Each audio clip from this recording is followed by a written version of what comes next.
हाँ तो बच्चों, झूला तो आपने ज़रूर देखा होगा। बच्चे झूला खूब झूलते हैं। तो झूला जितना आगे जाता है वो उतना ही पीछे भी जाता है। सो आपने तो देखा होगा कि झूला जितना आगे जाता है वो उतना ही पीछे भी जाता है। इसीलिए जिंदगी का जो झूला है जब पीछे हो जाए तो डरना मत, क्योंकि उससे और ज़्यादा वो आगे बढ़ने वाला है। यानी डरने की ज़रूरत नहीं है, पछताने की ज़रूरत नहीं है। जिंदगी का झूला अगर पीछे हो जाए तो फिर आगे भी बढ़ सकता है, आगे बढ़ेगा ही। तो बच्चों, आज का हमारा टॉपिक है कि प्रश्न के रूप में है, जो इंटर एग्ज़ाम 2016 का 15वां प्रश्न है। और यह है क्या, स्वप्रेरकत्व एवं अन्योन्य प्रेरकत्व को परिभाषित करें। दो लंबी समाक्षीय परिनालिकाओं का अन्योन्य प्रेरकत्व का व्यंजक निकालें। हाँ तो बच्चों, इसमें देखो 3 बातें पूछी गई है। एक तो पूछा गया कि स्वप्रेरकत्व क्या है, इसको परिभाषा दीजिए। दूसरा पूछा गया अन्योन्य प्रेरकत्व क्या है। और तीसरा दिया गया कि लंबी समाक्षीय परिनालिका का अन्योन्य प्रेरकत्व का व्यंजक प्राप्त करें। ये 3 चीज़ें हैं। तो आइए जल्दी चलिए देखते हैं स्वप्रेरकत्व। इसको हम स्वप्रेरण गुणांक भी कहते हैं। इंग्लिश में कहेंगे सेल्फ इंडक्शन। स्वप्रेरकत्व को इंग्लिश में कहेंगे सेल्फ इंडक्शन। और स्वप्रेरण गुणांक जो इसका दूसरा नाम है, इसको इंग्लिश में कहेंगे कोएफिशिएंट ऑफ सेल्फ इंडक्शन। यानी ये सब एक ही चीज़ है, एक ही चीज़ के दो नाम हैं। तो अब इसको देखते हैं कि स्वप्रेरकत्व क्या है। पहले यहाँ कुंडली देख लीजिए। इसमें आई धारा पास हो रही है, आई धारा फ्लो हो रही है और इसमें बैटरी लगा हुआ है। तो कुंडली में आई धारा प्रवाहित हो तो चुंबकीय फ्लक्स फाई धारा के समानुपाती होता है। यह है हमारा परिभाषा। देखो, कुंडली में आई धारा प्रवाहित हो तो चुंबकीय फ्लक्स फाई धारा के समानुपाती होता है, अर्थात फाई समानुपाती आई। आई क्या है, धारा है ना। तो फाई समानुपाती होता है धारा के। और ये बच्चों आप जानते हैं कि ऐसा चिन्ह यानी समानुपाती का चिन्ह, इसको जब हम हटाते हैं तो कोई नियतांक स्थिरांक लगाते हैं। तो देखो यहाँ पर एल स्थिरांक लगाया गया है और फाई बराबर हुआ एल आई।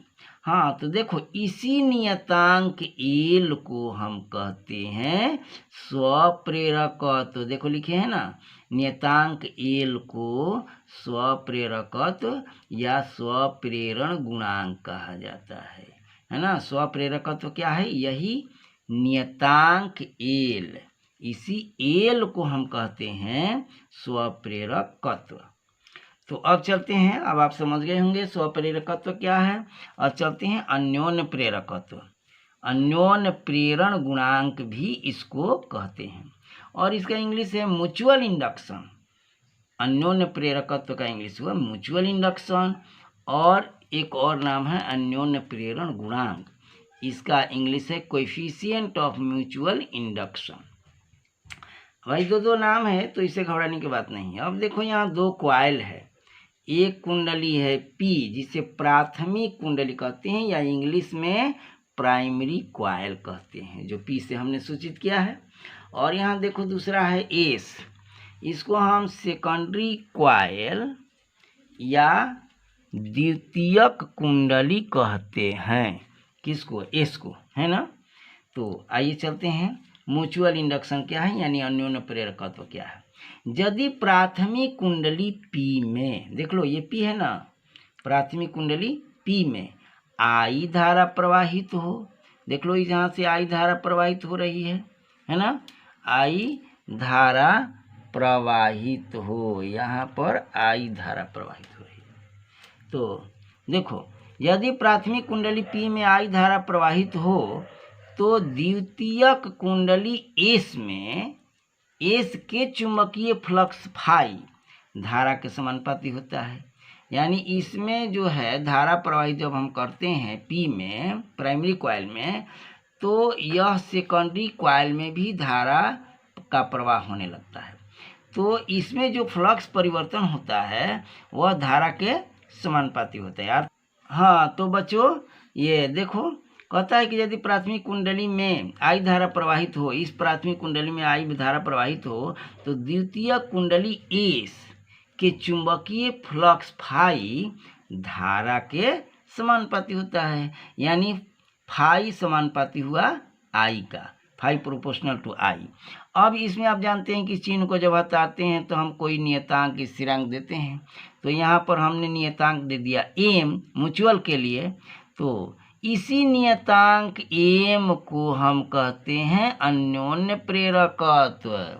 और आप प्राथमिक उसमें स्वप्रेरकत्व में एल था, स्वप्रेरकत्व में एल को हम स्वप्रेरकत्व कहते थे और इसमें एम को अन्योन्य प्रेरकत्व कहते हैं, है ना। तो ठीक उसी प्रकार यह भी है, इसको अन्योन्य प्रेरण गुणांक भी कहा जाता है। किसको? एम को। एम को दो नाम दिया गया, अन्योन्य प्रेरकत्व कहिए या अन्योन्य प्रेरण गुणांक कहिए एम को। और एम क्या है भाई? एक स्थिरांक है या नियतांक है ना। तो इस तरह से भाई हुआ ये अन्योन्य प्रेरकत्व, ये अन्योन्य प्रेरकत्व हो गया। अब ये एक और अगला सवाल इसमें है कि दो परिनालिका का अन्योन्य प्रेरकत्व निकालना है। तो आइए चलते हैं, देखिए इसमें दो परिनालिका है। एक जो है वायर लपेटा गया है, सो ये देखिए लाल से छोटे छोटे में ये प्राथमिक कुंडली है, और जो हरा से दिखाया गया है यह है द्वितीय कुंडली। एक ही पर दो लपेट दिया गया। देखिए यदि परिनालिका में प्रवाहित धारा आई हो, आई धारा इसमें प्रवाहित हो, तो प्राथमिक परिनालिका के प्रत्येक फेरे से संबद्ध चुंबकीय फ्लक्स का फॉर्मूला होता है चुंबकीय तीव्रता गुणे एरिया, क्षेत्रफल। तो फाई बराबर बी क्रॉस ए। और बच्चों चुंबकीय तीव्रता फाई बी का वैल्यू होता है mu naught N P. A P से मतलब प्राइमरी है ना, पी का मतलब प्राइमरी, और एन का मतलब फेरों की संख्या, प्राथमिक कुंडली में फेरों की संख्या यहाँ लिख दिए हैं, जहाँ एन पी क्या है? प्रति एकांक लंबाई में फेरों की संख्या है। यानी एन पी बराबर होता है N P by L. Capital N क्या है? ये फेरों की संख्या बता रहा है, लपेटों की संख्या बता रहा है कि क बार लपेटा गया है तार को। यानी किस में? प्राइमरी में, प्राथमिक में। ये है प्राथमिक, है ना। और ये है नंबर बताता है। और बाटा में एल, इसकी पूरी लंबाई से भाग देने से प्रति एकांक लंबाई में फेरों की संख्या को हम एनपी लिखते हैं, जो यहाँ लिखे हैं। प्रति एकांक लंबाई में फेरों की संख्या है। आई क्या है? धारा। ये क्या है? क्षेत्रफल। ये जो ए यहाँ है वही ए है। बी का वैल्यू यहाँ से म्यू नॉट एन पी आई है, जबकि ए को यहाँ पर उतार दिया गया है। तो बताइए दिया कि जहाँ एन पी क्या है? प्रति एकांक लंबाई में फेरों की संख्या, अर्थात एन पी बराबर capital N P by L. ये एन पी क्या है? ये लपेटों की संख्या है ना, फेरों की। अब द्वितीय कुंडली से संबंध चुंबकीय फ्लक्स एन एस फाई बराबर mu naught N P I A N S. अब एम बराबर होता है N S phi by I. ये कैसे भाई? तो यहाँ पर देख लो, एम अगर निकालना हो तो फाई बटा आई करेंगे ना, फाई बटा आई करेंगे एम निकालेंगे तो उसी तरह से एम बराबर हुआ फाई बटा आई, और एन एस हुआ सेकेंडरी के लिए, है ना। नंबर सेकेंडरी का ई फेरों की संख्या है कि क बार लपेटा गया है, और एक लपेटा के लिए हुआ फाई बटा एस। और सेकेंडरी में यह जो हरा से दिखाया गया है, ऐसे तो लगता है कि 3 ही फेरा लगाया गया है, तो एन एस का मान 3 हो जाएगा। यहाँ पर एन एस का वैल्यू रखा जाएगा।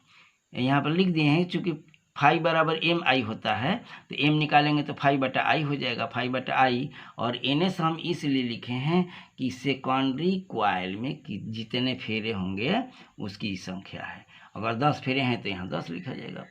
एन एस क्या है? सेकेंडरी में लपेटों की संख्या है।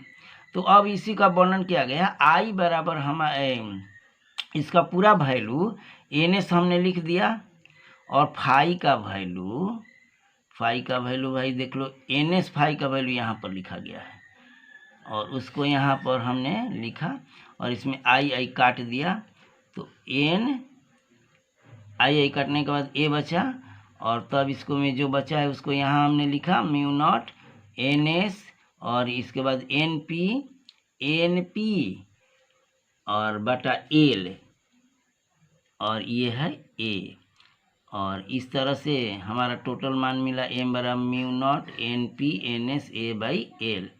तो इसमें कौन क्या चीज़ है, यहाँ फिर बताया गया है कि ए है अनुप्रस्थ काट का क्षेत्रफल, एन पी है प्राथमिक कुंडली में फेरों की संख्या, और एन एस है द्वितीय कुंडली में फेरों की संख्या, और एल है प्राथमिक कुंडली की लंबाई। इसमें का सारा चीज़ यहाँ बगल में वर्णन किया गया है कि कौन क्या चीज़ है। तो थैंक यू बच्चों। हाँ तो बच्चों, अब आपने देखा कि कितना रंगीन बनाया गया है, तो इस सब को आपकी समझ को आसान बनाने के लिए इतना रंगीन बनाया गया है। तो इस सब को देखते हुए आप थोड़ा हमें भी रंगीन बनाइए ना। आप कैसे रंगीन मुझे बनाएंगे, तो बस वही है, अगर आपको मेरी वीडियो पसंद आता है तो थोड़ा लाइक कर दीजिए, और नए हैं तो सब्सक्राइब कर दीजिए, अपने दोस्तों में शेयर कीजिए। तो थैंक यू बच्चों।